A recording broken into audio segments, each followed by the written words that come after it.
morning students, welcome once again in Eclava International Online Classes।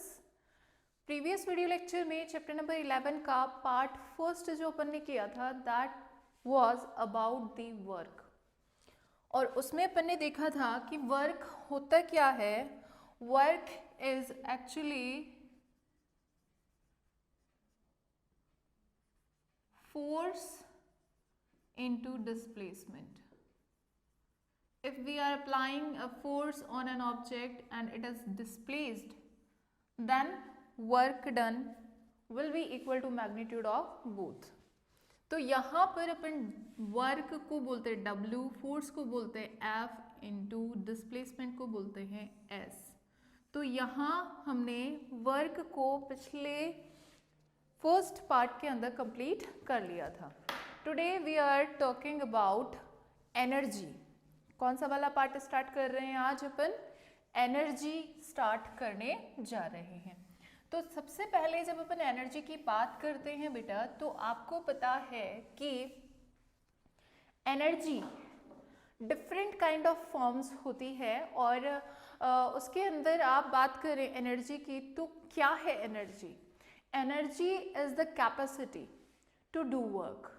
अगर आप में energy है तो आप किसी काम को करने के लिए एबल हैं। अगर अभी अपन बात करें कि अगर आप में एनर्जी नहीं, आपने कोई एनर्जी गेन नहीं करी, जैसे फूड नहीं लिया आपने, या किसी अनदर थिंग के लिए अगर अपन बात करें जस्ट लाइक मशीनरीज, तो जैसे कार में आपने फ्यूल नहीं डाला तो फ्यूल अगर नहीं है एग्जिस्ट उसमें, तो वो भी वर्क नहीं करेगी। तो बेसिकली हम क्या कह सकते हैं कि किसी भी थिंग में, किसी भी लिविंग थिंग के अंदर अगर एनर्जी को डिटरमाइन करना है तो उसके वर्क को डिटरमाइन करना पड़ेगा कि वो वर्क करने के लिए एबल है या नहीं है। तो कैपेसिटी जो होती है वर्क को करने की, basically that is known as a energy. अब ये एनर्जी मिलती कहाँ से है? तो एनर्जी की अगर अपन बात करते हैं तो एनर्जी जो होती है वो आपको किसी रिसोर्स से मिल सकती है। जैसे कि अपनी एनर्जी जो होती है वो डिपेंड करेगी कि आप वेजिटेरियन हैं, नॉन वेजिटेरियन हैं। तो वेजिटेरियंस जो होते हैं वो टोटली डिपेंड करते हैं ग्रीन प्लांट्स पे, नॉन वेजिटेरियन कुछ लिविंग थिंग्स पे भी सर्वाइव करते हैं। तो डिपेंड करती है कि आपका रिसोर्स कौन सा है। लेकिन अर्थ के ऊपर अगर एनर्जी की जब अपन बात करते हैं तो बेसिकली सबसे जो बिगेस्ट सोर्स अपन मानते हैं अर्थ पे एनर्जी का, वो क्या है? सन।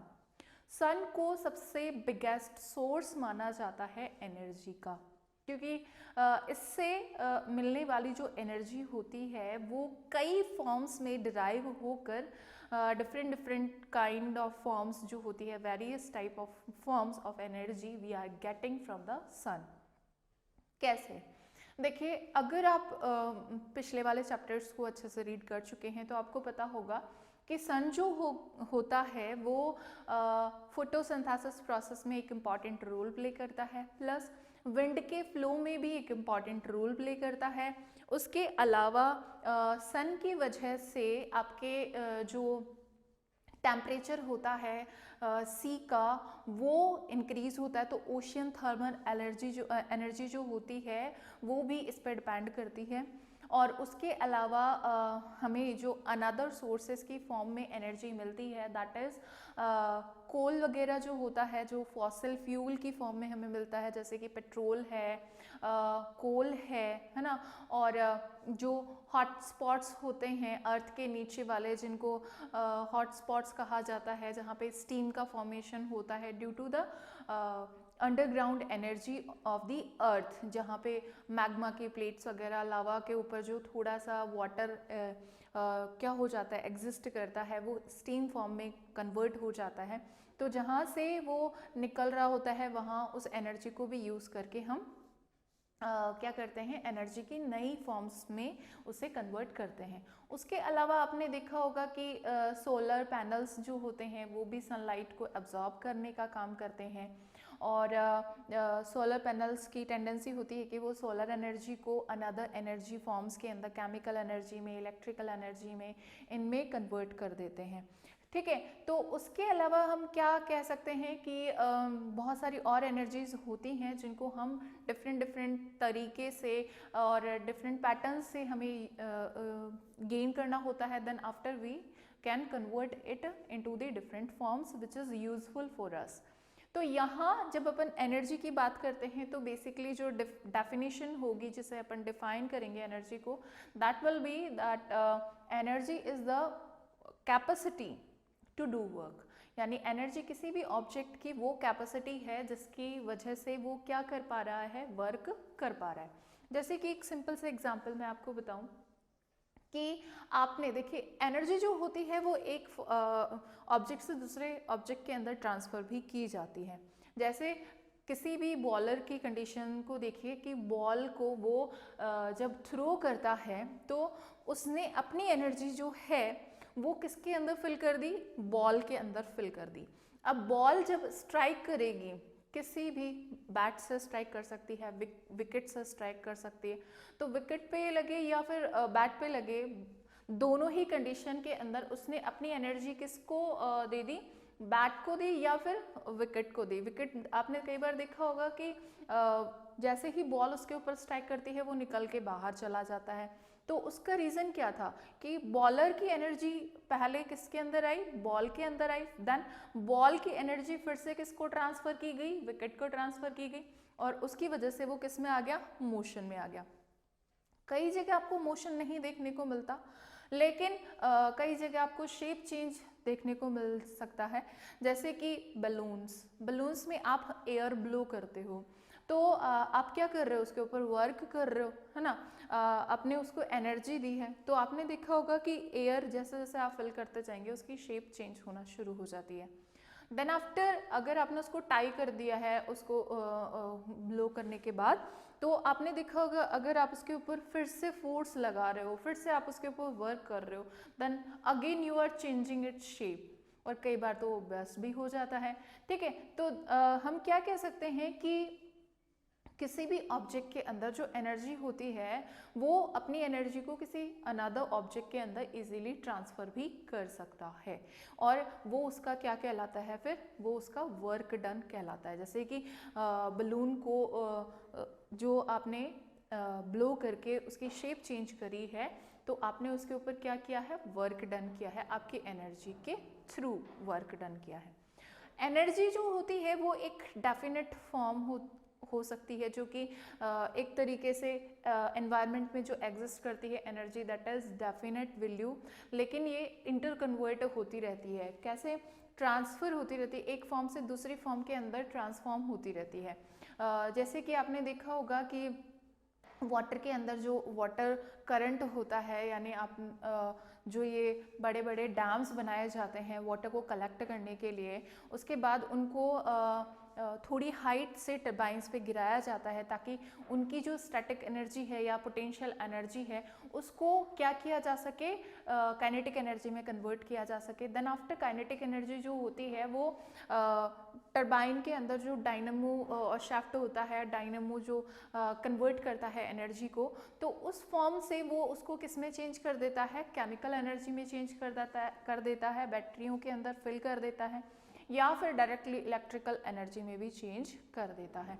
तो ये एक तरीके से आप क्या कह सकते हो कि एक जो एनर्जी फॉर्म है वो दूसरी एनर्जी फॉर्म में क्या होती जा रही है, कन्वर्ट होती जा रही है, ट्रांसफॉर्म होती जा रही है।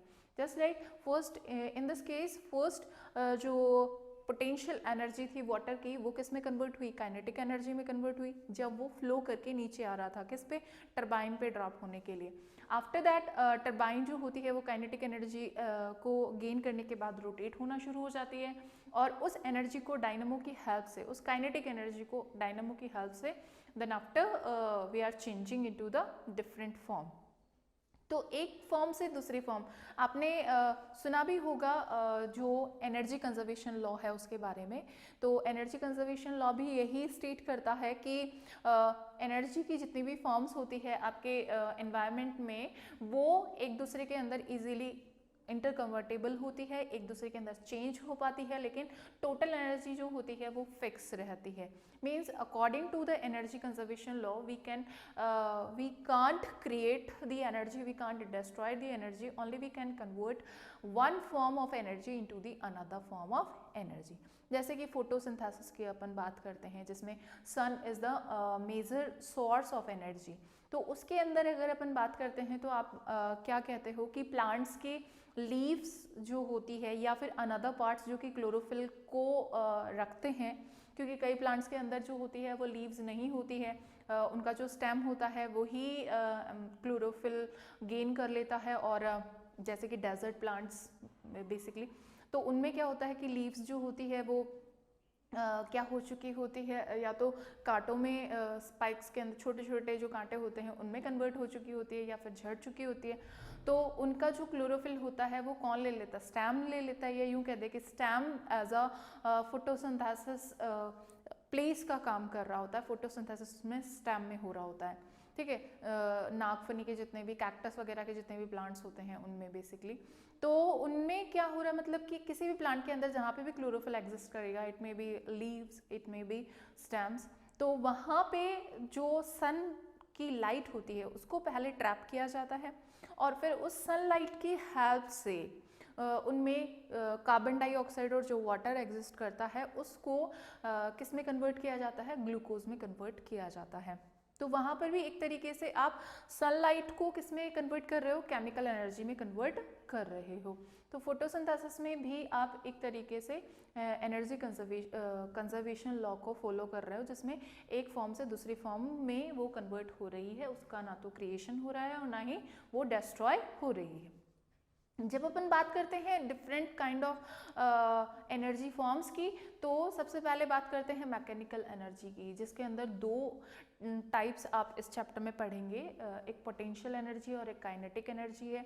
और उसके अलावा भी बहुत सारी फॉर्म्स है, जैसे लाइट एनर्जी है, या फिर आपके जो आप सोलर एनर्जी होती है, सनलाइट से जो मिलने वाली एनर्जी होती है ना, और विंड मिल से जो आप विंड एनर्जी गेन करते हैं। तो ये अलग अलग फॉर्म्स हैं एनर्जी की, जिनको हम इलेक्ट्रिकल एनर्जी है ना, तो ये डिफरेंट काइंड ऑफ फॉर्म्स है जिनको हम डे टू डे लाइफ के अंदर यूज कर रहे होते हैं।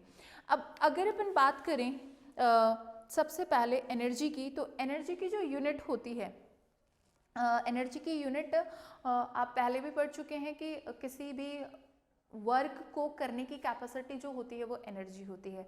तो वर्क की जो यूनिट होती है वही हम किसकी मानते हैं, एनर्जी की भी यूनिट मानते हैं। तो वर्क की जो यूनिट होती है वो अपन ने पिछले वीडियो के अंदर देखा था, क्या होती है, जूल होती है।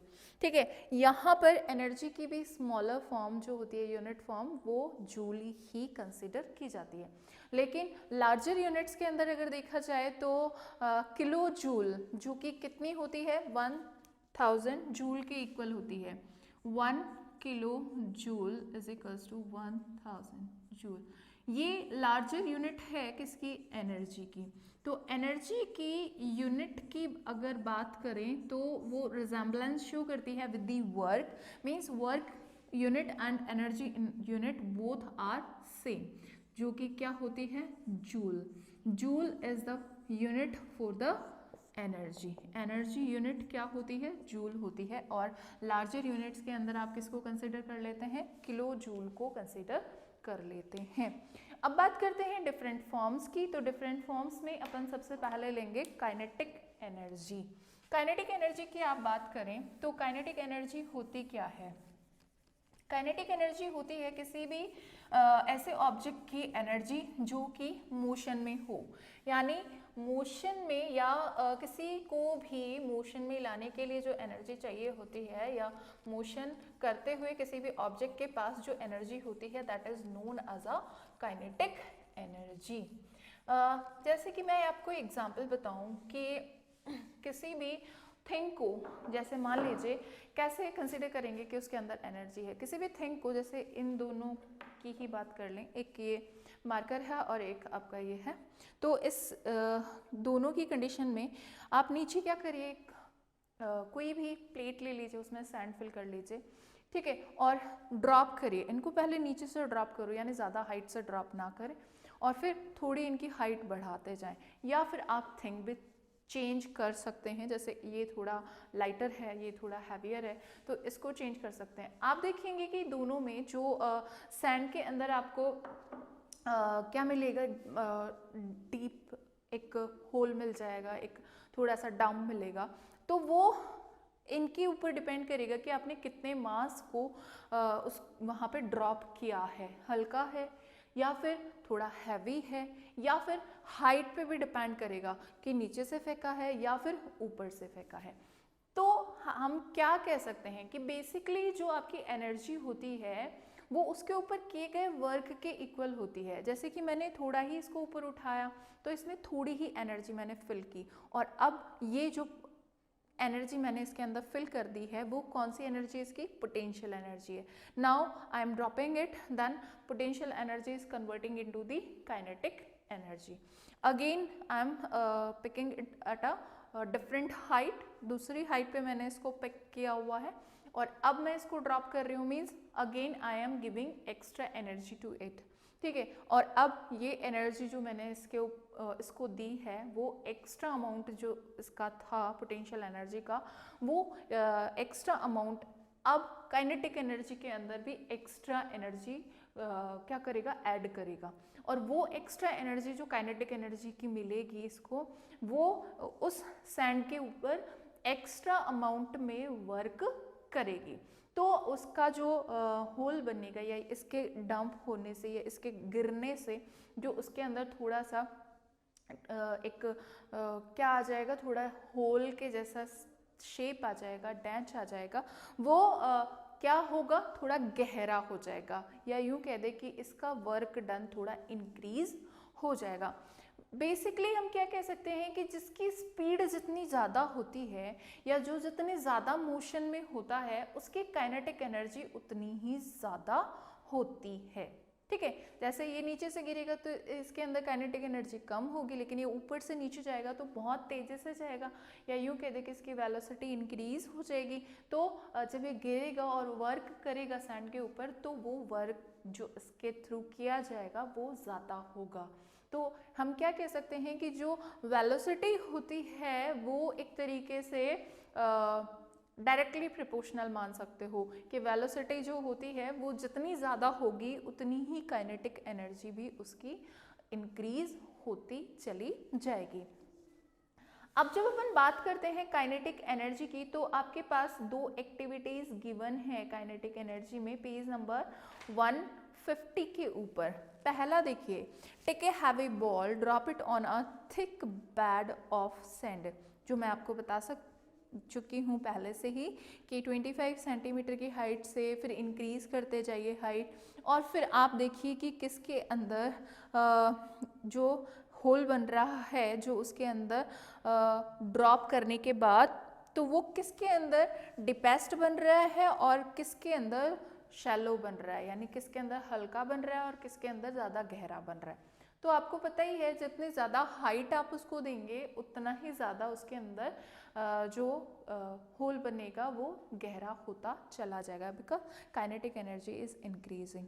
सेकेंड वन देखिए, सेकेंड वन के अंदर आपने क्या किया, एक ट्रॉली ली हुई है, छोटी सी ट्रॉली है, उसके सामने एक वुडन बॉक्स रखा है, और एक तरफ आपने एक हैवी वेट उसके साथ बाइंड कर रखा है, जोड़ रखा है, किसके साथ, ट्रॉली के साथ। अब उसके अंदर आप वेट इंक्रीज करते जा रहे हैं, तो आपको पता है कि वेट अगर इंक्रीज होता जा रहा है उधर, तो उसके ऊपर फोर्स ज़्यादा इंक्रीज हो रहा है, एनर्जी उसको ज़्यादा मिल रही है मोशन की, किसको, ट्रॉली को। तो जैसे जैसे आप वेट उधर इंक्रीज करते चले जाएंगे वैसे वैसे ट्रॉली का मूवमेंट जो होगा वो ज़्यादा होता जाएगा। ये वाला कौन सा एग्जांपल है जिसके अंदर अपन एक ऑब्जेक्ट से दूसरे ऑब्जेक्ट को क्या करते हैं, एनर्जी ट्रांसफर करते हैं। देखो ट्रॉली मूव करेगी, यहाँ ट्रॉली है, यहाँ वुडन बॉक्स है, और इधर ट्रॉली से बांध के एक स्टोन लटकाया हुआ है या पैन लटकाया हुआ है जिसके अंदर आप वेट रख सकते हो। ठीक है, अभी ट्रॉली मोशन में आएगी, जैसे मान लीजिए 1 kg वेट मैंने यहाँ पे रखा, देखो इस तरीके से, देखो डायग्राम के थ्रू आपने एक बेंच ले रखी है और इस बेंच के ऊपर आपने रखी हुई है एक ट्रॉली।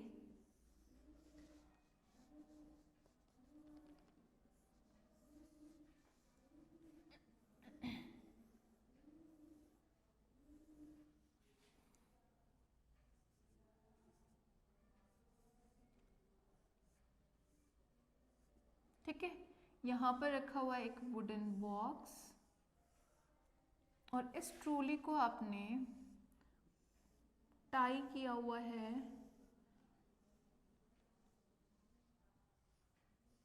जिसमें आप क्या कर रहे हो, वेट रख रहे हो। ठीक है, इसमें वेट रखा हुआ है। अब जैसे ही इसके अंदर आप वेट रखेंगे ये मोशन में आएगी और इसको जाके स्ट्राइक करेगी, हिट करेगी इस वुडन बॉक्स को।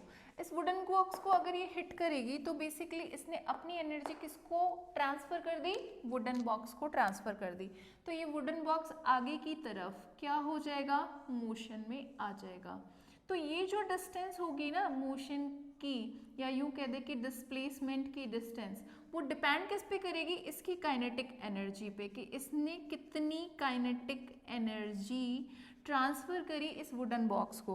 वो किस पे डिपेंड करेगी, इस वेट पे। थोड़ा वेट अगर रखेंगे तो ये थोड़ा मोशन में आएगी, अगर ज़्यादा वेट रख दिया तो बहुत तेज़ी से ये मोशन में आएगी और बहुत तेज़ी से क्या करेगी, इसको स्ट्राइक करेगी, पीछे से पुश करेगी और ये जो डिस्प्लेसमेंट होगा वो ज़्यादा हो जाएगा।